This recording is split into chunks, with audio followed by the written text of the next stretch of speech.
I feel like I want to talk a little bit more about shadow work. So I feel like the shadow is one of the most misunderstood aspects of the awakening process. It's a lot better nowadays. Nowadays, I speak about as if I've been talking about awakening for decades.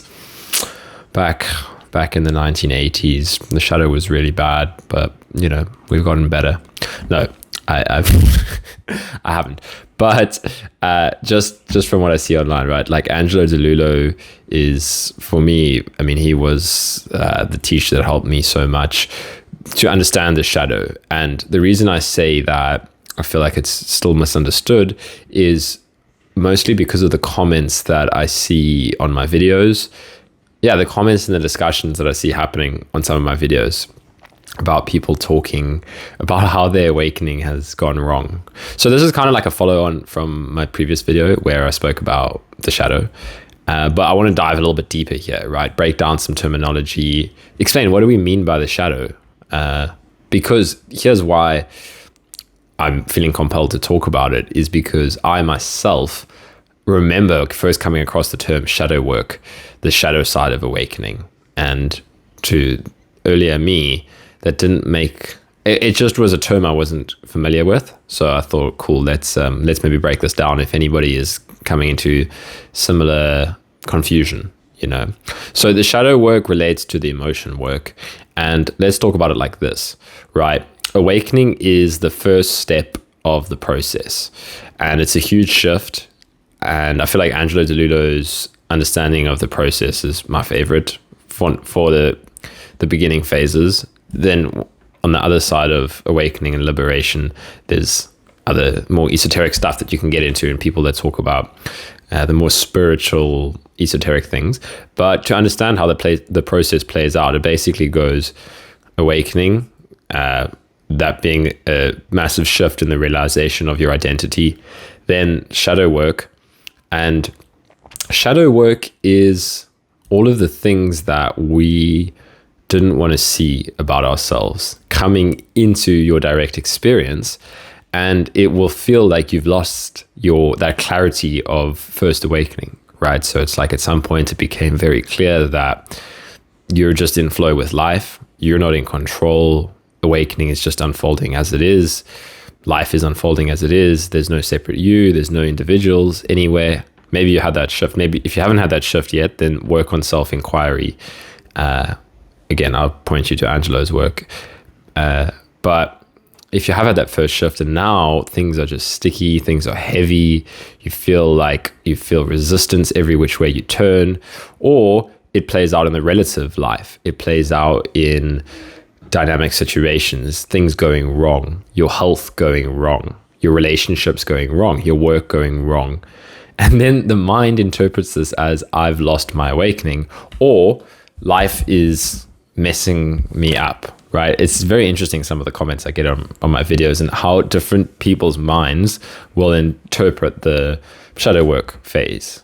And the shadow work phase is so important because it shows us how we were deluding ourselves. Basically, it shows us all the parts of ourselves that were in our subconscious, right? Another way to talk about this is it's bringing, I hear some teachers talk about the process as, we have this vast subconscious mind that is driving all of our decisions. And there's a lot of stuff around manifestation, learning to rewire your subconscious, then you attract the things you want in life. So we could talk about this in different terminology as well. Then if somebody comes from such a background, all of your subconscious programming now, because you've had a first shift in awakening, and that first shift can feel differently for different people. It doesn't matter too much how somebody describes their first shift, but it's like I spoke about at the start of the video. Once you've had that first shift, now your subconscious, it opens up the space basically for all of your subconscious programming to be seen. That's why we call it the shadow, right? Because what was not being seen, right? When you're walking down the street, what's behind you that you're not seeing? Your shadow. If the sunlight is in the correct place, that it's behind you. But that's the idea behind shadow work. Is it's all of those tendencies that we were playing out, that were already there, but now we can see it. And it can actually be quite startling to see how much validation seeking there is, how much kind of, I don't know, that was a big one for me, was like having to work through all of the people pleasing and validation, how much trauma there is, right, from childhood, how much emotional repression there is, how much kind of relationship stuff there is to do. Like, this is where shit gets gritty, right? How much fear there still is. Fear is a huge one. How much helplessness, how much clinging to control there still is, even though you've realized these things, right? Even though you've realized that control doesn't work. You've realized that you've realized these things, but now you have to see the programming, basically. You have to see the material that was driving you to behave unconsciously. But it's so important, right, to see it consciously. And the best way to do shadow work is also in the body. That's the other part of it. That's why for so many people it plays out as physical symptoms, right? It plays out as a health challenge, because the nervous system is processing so much to do with the shadow, to do with the trauma, to do with the emotional repression. Another aside here is like shadow work, emotion work, trauma work. For me, I'm talking about the same thing there. For different people, it might have a different flavor. It might have more of this or more of that. But it is the process of integration of all the different parts of ourselves, right? This is what I like to talk about a lot, is the wholeness of allowing yourself to feel every single part of you. And that includes the shadow, right? That includes the part of yourself that you have been trying to pretend doesn't exist. That's what we're doing before awakening, right? That we're pretending that I am this person, I'm putting on this mask for the world to see, and my grief, my shame, my suffering, my anger, hatred, resentment, my validation seeking, my neediness, my helplessness, my fear of intimacy, all of these things, they don't exist. I don't have them, right? Maybe other people have them, but not me. I don't have them. That's the game we played before awakening, right? Now, awakening, we were like, whoa, I don't actually exist in the way that I thought I did. But that means there's no longer boundaries between the me that I portray to the world and the me that was pretending that it wasn't there. The shadow, right? We pretend the shadow doesn't exist. So yeah, it's really about realizing that the shadow is just as important to experience as the lightness, you could call it, the darkness and the lightness, right? The lightness is the joy, the expansion, the peace that comes with meditation and awakening and shifts.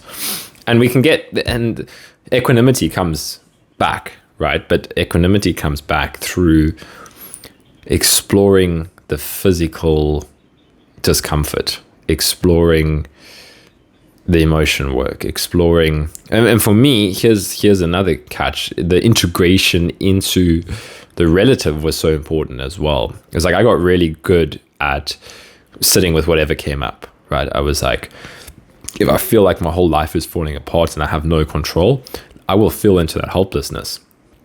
And retreats and stuff helped me to do this, because sometimes the tendency to distract was very strong.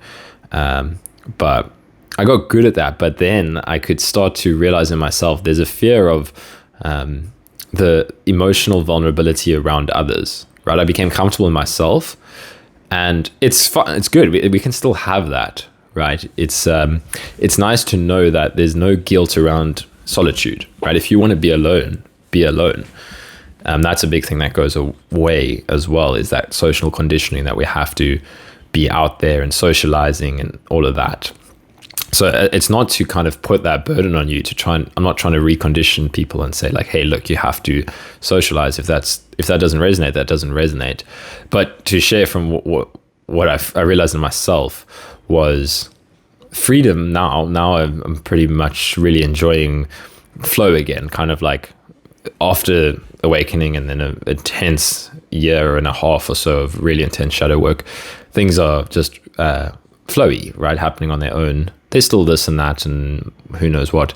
But the reason that is because there's no hesitation anymore. Whereas there was still hesitation in expression, there was still hesitation in engagement, there was still hesitation in around other, right? So yeah, I guess opening myself up to that side of things, that was really important. So that's just why I wanted to share that, because it is an aspect of shadow work that is maybe overlooked, right? Where, okay, shadow work is all about feeling, it's about sitting with, it's about holding space, it's about, equanimity with discomfort. It's about sitting in the discomfort and going deeper into that. That's one aspect of it, right? And that needs to be spoken about. If we're distracting ourselves, then you have to do that work. But the other side of it is important as well. And it's the funny thing is, like, you can do the same kind of work in busyness as well. Like when I'm busy working at a coffee shop or something, I can it doesn't really bother me anymore, but I could feel a while back a lot of tendency to do something to distract when something uncomfortable came up in the body, where it was like, no, I can just kind of stay with that while I'm working. So that's another thing, right? We can do the same in a social situation. You can do the same in engagement with others. Is just be more vulnerable, be less defensive, be willing to feel the uncomfortable things, right? Again, just keep letting down those walls, keep taking off the mask, keep exposing yourself emotionally, keep doing this, keep doing that. And then you naturally set boundaries, right? Because if we're very emotionally vulnerable, maybe somebody takes advantage of that, but everything just starts to happen quite naturally, right? It's like, okay, an energetic boundary gets set there because I didn't like that interaction with somebody, but it was probably still beneficial to be vulnerable, to learn that I wanted to set a boundary around this person. Or maybe the other way around happens, which often happens quite nicely as well, is you're vulnerable, and then an old, very kind of surface level relationship or friendship can turn into something quite deep and authentic because somebody opened the door to vulnerability. And now the other person is like, wait, what? We're allowed to talk about this? I'm allowed to expose my vulnerable side because you're doing it. I can do it too. That's quite beautiful. That's happened to me quite a bit recently, is that just living in this kind of trust of life again. Because it's funny, that's the thing. It's like that kind of goes away for a while with the shadow work as we see all the shadow phases of ourselves. And then it's like, oh, wait. Yeah, trust. It's just about trust. But nothing's gone wrong, right? There's no difference between the awakening and the shadow work. Like Angelo said it in his book once. He's like, it's actually two sides of the same coin. And it just feels in the mind like it's happening separately. Now that might not make any sense, but it doesn't really matter. But it can just be a helpful thing to have in the background that, oh, okay, this isn't different, right? The phases, I see it with people I work with. It's like things were going well and now things are going badly again. And then things go well and now things are going badly. There's not even a good and a bad. It can feel like that. It feels like that to the mind that perceives separation, that perceives right and wrong and good and bad and light and dark. But to reality, it's all itself. It's all you. So yeah, just keep that in mind when the mind is telling certain stories about how your path is going, how well you're doing with awakening or health or healing. How well is it all going? Just remember that, right? There is actually no going well or going wrong, unless you're tremendously fighting the process. And it's okay, because then you learn about resistance. And maybe that's the lesson you wanted to teach yourself. So then you do that. So yeah, and then the other part of it is just then eventually shifting out of the heaviness and the seriousness of shadow work into the lightness of what do I actually want, right? Because that's also a trap we can fall into. This is where like Matt Garrett and people that talk about this stuff a little bit differently was really helpful to me, because it's not about what you need to do. It's not about the lessons you need to learn. eventually you move beyond lessons, and then it's like, wait, what do I actually want? And then you can still learn your lessons if your wanting is coming from a place of smallness, a place of separation, or you can also learn to kind of shine your light more, if that makes sense. It's like, oh wait, I didn't feel like I was allowed to express myself. I didn't feel like I was allowed to do what I want. And that will bring you into contact with more shadow material as well. Self-sabotage, those kinds of things. But yeah, it's really important to get clear on, am I doing this out of a belief of conditioning, of what a human being should do with their life? Or am I doing this because there's a part of me that feels like, hey, this is what I want to give to the world, or this is what I want to share with the world, or this is how I want to spend my energy, right? That was powerful for me. It's like, yeah, it might seem like I'm not doing things the conventional way, and that's very freeing. But you'll have to navigate the shadow, right? If there's still fear and doubt, then that will come up. So yeah, that's the beautiful thing, right? In the shadow work is unavoidable. It's going to be in your face. Yeah, so just do what you want, be yourself, and then see what's stopping you, right? What's stopping you from living life without hesitation? Spontaneity is what it all becomes about. It's just so spontaneous. Just everything is a flow.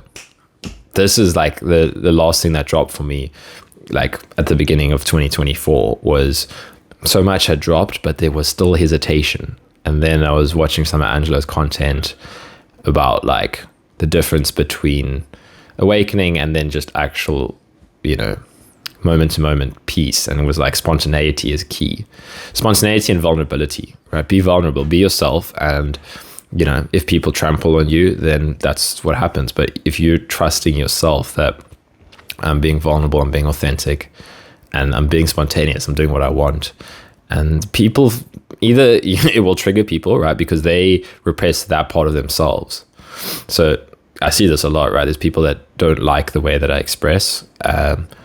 And obviously you could use this the wrong way, right? The ego could interpret this and act from a place of very small ego-ness and then say like, oh, look, people are getting triggered. But it's not really like that. It's like when you're more in line with your intuition and, reality, then you can be yourself, you can be vulnerable, you can be spontaneous, and you can be playful and you can be childish or like childlike. But you can be equally mature, right? It's like, what does the moment call for? But often people get triggered when you're playful because they just want to be serious, and they've repressed their playfulness. So now they like, damn, this guy's he's a bit immature. But you can also be too much to the other end. So there's no right or wrong, right? It just comes back to, vulnerability, spontaneity, trusting yourself, and you learn what you need to, but you really become Matt Garrett says this a lot, you become a permission slip for others. And it's so true. Like Matt was such a permission slip for me to open up and, express and just do what I wanted. And yeah, you still, like, the mind can be afraid of that. It can be like, oh no, but then I'm going to fall back into the ego traps. But that's some fear holding you back, right? It's like, yeah, well, then I have to see that. What if I do express myself and now I have to see everything? Because it wants safety. It wants, if I stay small, then it's safe. Then I don't have to confront some parts of myself that are still in the shadow. So, yeah, I think that covers what I wanted to talk about. And I hope it's an invitation for you to explore every part of yourself and express your truest promptings. And that can take time, right? For me, for so long, I didn't even know what I wanted. And that's okay. It comes. So maybe we finish off with a nice deep breath, because it's a lot of talking, pulling you into the mind maybe. So just check in with the body and release.